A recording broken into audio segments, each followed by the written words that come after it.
On today's video, anything goes as we look at the Temple of Doom Target exclusives for the Retro Indy Short Round and the Adventure Club Obi Wan Indy. It's morphin' time!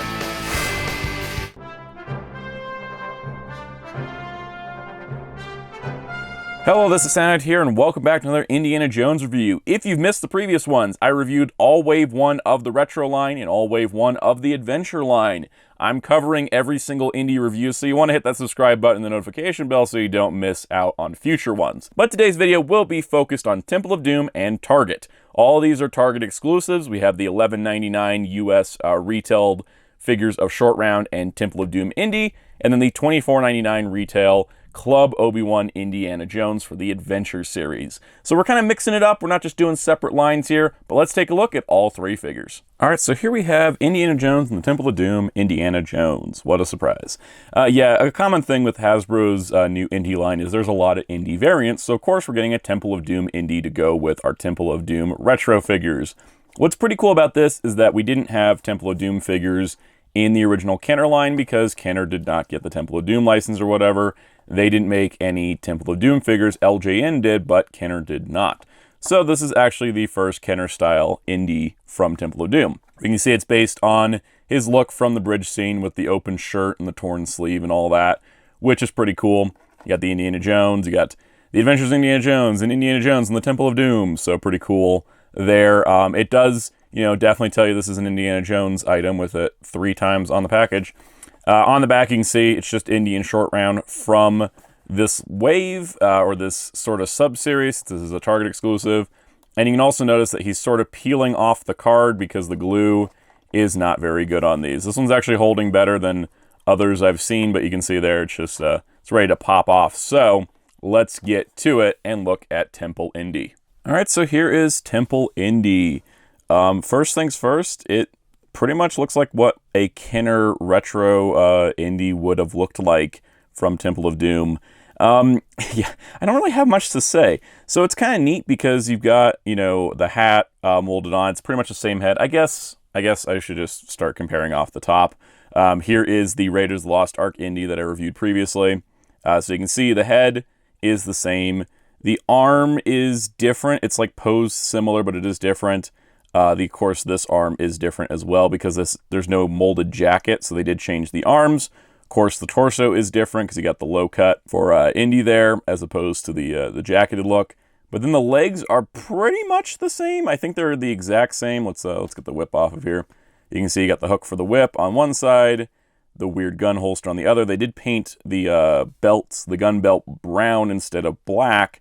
And the pants are a little bit lighter. But from the waist down, this is basically the same figure. Or should I say from the hips down, because the actual waist is molded to the torso. So the actual legs are the same. But other than that, head and legs are the same. But you're trying to go in for the torso. Now, this guy does not come with the whip. He does not come with the pistol, even though he has the holsters for it. So those are still exclusive to the Raiders Indy. You get the good old machete, the one he used to break the bridge. And he can actually hold it. Unlike Raiders Indy and his accessories, he can hold it no problem. Articulation-wise, 360 shoulder here, head here, hips move out, and bend at the knee. As you can see, he falls off my desk easily. So as you can see, he's got that H hips in the front, V hips in the back thing that the Kenner figures were known for.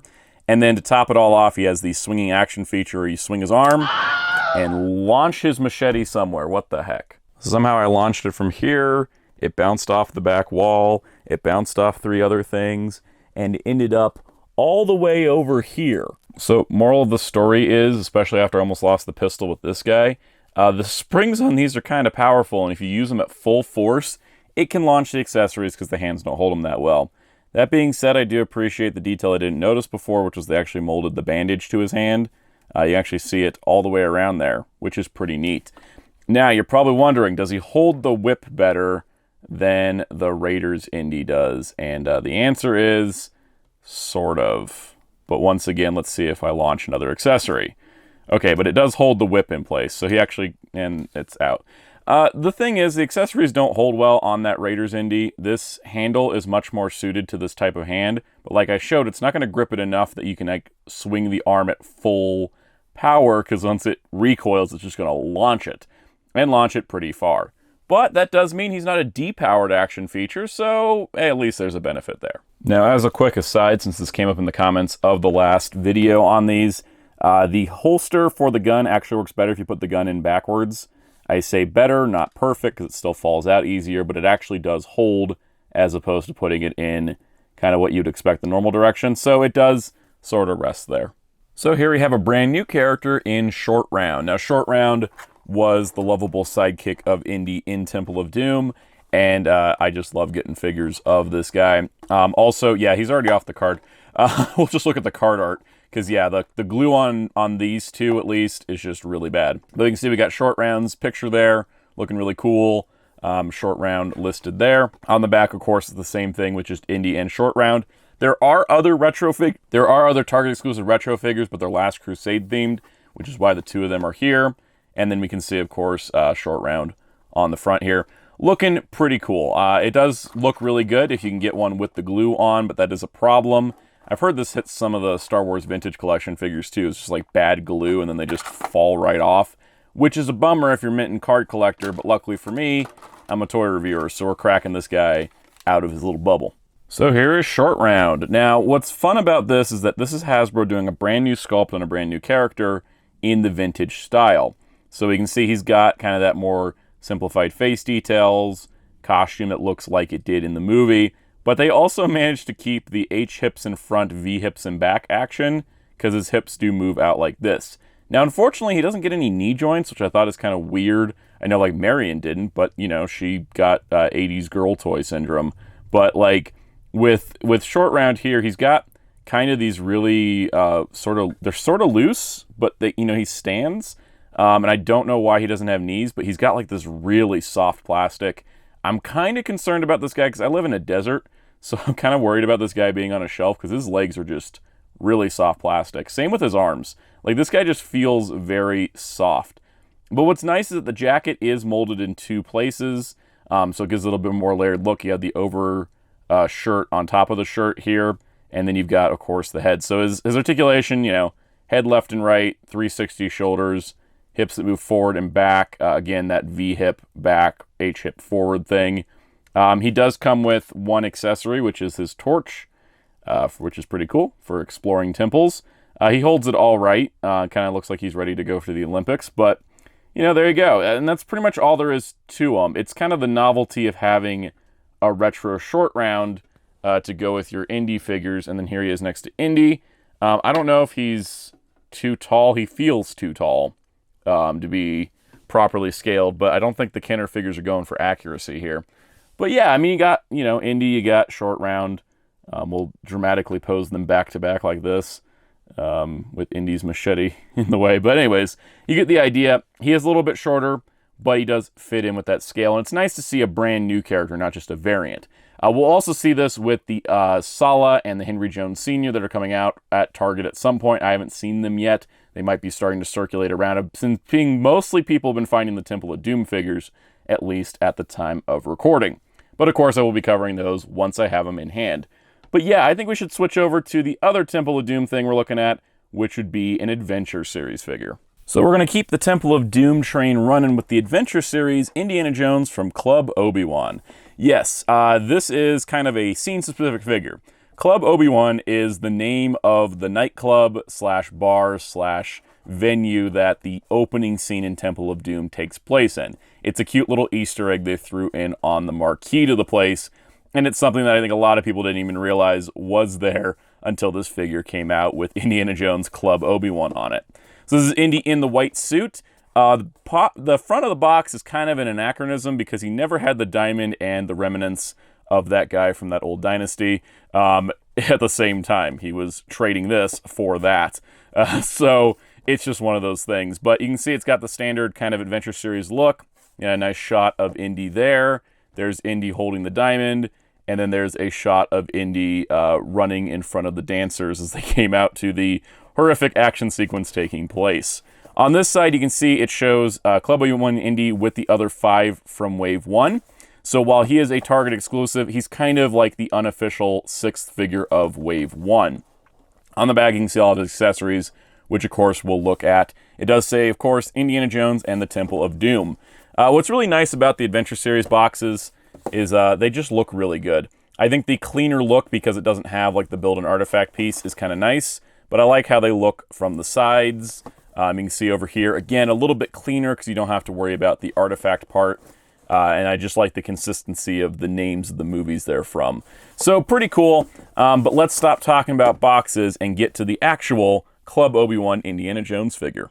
All right, so here is Indy in his white tux from the opening of Temple of Doom. What's funny is this is actually the first figure to leak from the line. They had revealed all of Wave 1, but they hadn't revealed this guy, and he showed up, I think, at Frankensons in California, or at some convention. Like, somebody was selling this, and everyone was like, oh, well, that's something new. But let's take a look at, of course, the head sculpt, because, you know, this is our first hatless Indy for the line. There's more coming, but this is our first hatless Indy. So, of course, we can see there, I say it's a pretty decent Harrison Ford likeness, like the other one. Harrison Ford is not an easy face to capture, but I think they did a pretty good job here. You can kind of see that they got the eyes about right. I do like that the scar on the chin is more noticeable than the previous one, and it's because of, you know, he's clean shaven here, so you can see the scar is molded in. I can't really tell on the previous one, which we'll do a full comparison in a moment. But you can actually kind of see his chin scar there, which is pretty cool. But overall, I mean, he's got the hair, he's got the look, he definitely fits the part. This is the suit body that we will be seeing for several figures. They modify it here and there. There is like a Marcus Brody coming out and a Professor Indy, which of course we'll look at when those come out. Then you can see the white tux looks pretty good. It's a nice clean Indy to start with, because by the end of the movie, he's basically just wearing like most of a shirt, but not all of it. And of course, we're getting more Temple of Doom figures in Wave 2 of the Adventure Series later this year. This is just our first initial one. But yeah, he just looks really, really nice, super clean look to him, and that's pretty much all I can ask for. So, articulation-wise, head is on a ball joint. The neck is also on a ball joint, so you can get all kinds of movement. The bow tie and collar piece is part of that neck. Shoulders that move out, shoulders that move 360. Elbows that bend, elbows that rotate. He's got the same ball-jointed hands as the other Indy figures, so if you wanted to swap hands between them, totally doable. Nice ball joints there. He's got torso ball joints. He can't really do any ab crunch because of all the jacket stuff, but there's not really one in there to begin with. Hips that move out, forward, a little bit back, thigh swivel, a knee bend, a knee swivel, and then, of course, an ankle forward back, left, right, and then also a rotation. So he is pretty action-packed, which is good because he did do a lot of stunts and action in that opening sequence. So, you know, pretty good overall. But let's compare him to the previous Indy. So the nice part here is that compared to the Raiders Indy, he is the same height. This is something that comes up with action figures sometimes, especially when they reuse body parts. Sometimes the same character is not the same height. Looking at you, Spider-Man and Marvel Legends. So he is about the same height, which is really good. I think he looks a little taller, but maybe his shoes are a little bit taller in this case. But looks pretty good. He does have, these two hands are reused from this Indy's hands, so they definitely were molding ahead. But he is brand new otherwise, which is good to see. But it's two different looks for the character, and it'll be interesting to compare this Indy to the other Temple of Doom Indies we're getting later in the year. So now let's talk about the accessories. And before we look at them, I want to point out that on the box, it does say ages 4 and up. Like, this is clearly aimed at an adult collector, but it does say 4 and up. So, yeah, take a look at what we got here, because this is kind of the most insane accessories on a 4+ figure I've seen in a very long time. So first things first, we have the diamond. This is the diamond that Indy does come to Club Obi Wan to trade Lao Che for, and you can see that you've got this is what I already mean about the 4+ thing. This is a tiny, tiny accessory that I'm kind of concerned about losing. I've already gotten my plastic baggie for the accessories just so I don't lose it.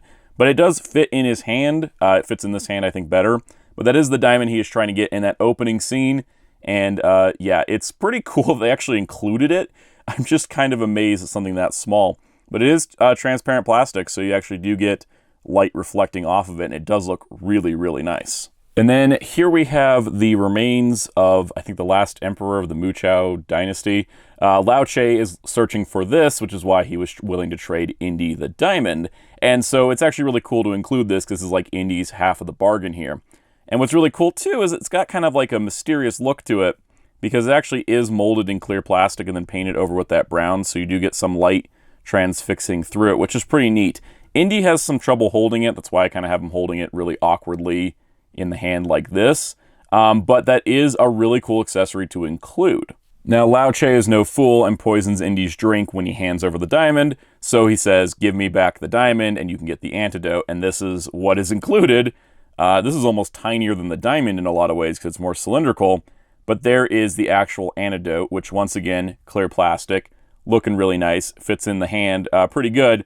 But yeah, Indy's chasing the diamond and the antidote, most specifically the antidote, because, well, you know, he's been poisoned. But it's really cool to see that tiny of an accessory included. It would have been nice also to have a glass for Indy to hold, just to kind of replicate the fact that he was poisoned through the drink. But it is just amazing to see this level of tiny detail. And then to round out the action part of the action figure, Indy comes with the flaming chicken skewer. So he's stumbling around, he's poisoned, he picks up the skewer and he throws it at one of Lao Che's guys. And I love the fact that this is included as an accessory because it's just bonkers. It's the kind of stuff that I love, just like Tote's melting face, where it's like, here's an incredibly violent moment in a movie that's also kind of comical at the same time. We've made it into an action figure accessory. I love the clear plastic on the fire part of it.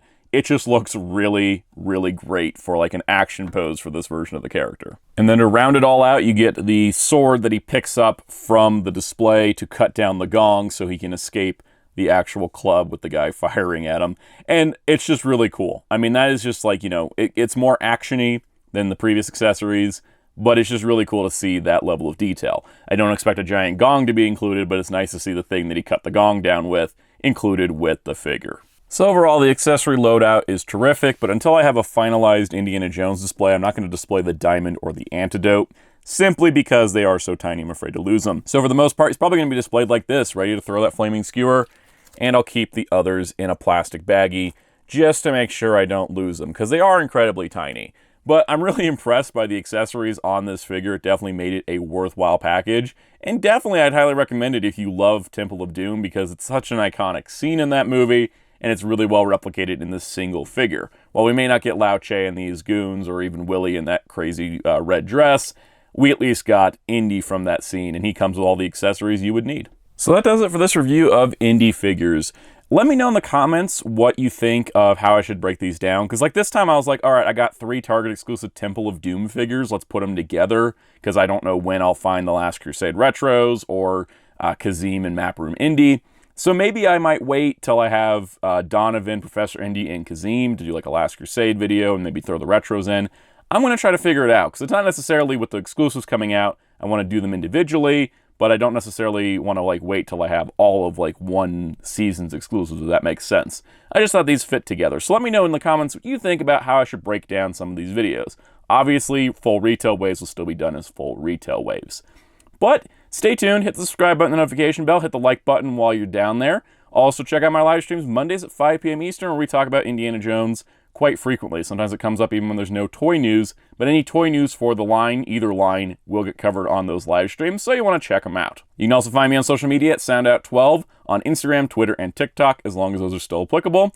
Also, check out my awesome graphic designer on Twitter at DarkClaw643. Check out Hero Club at hero-club.com for geek news and more. And until next time, this is Soundout saying goodbye.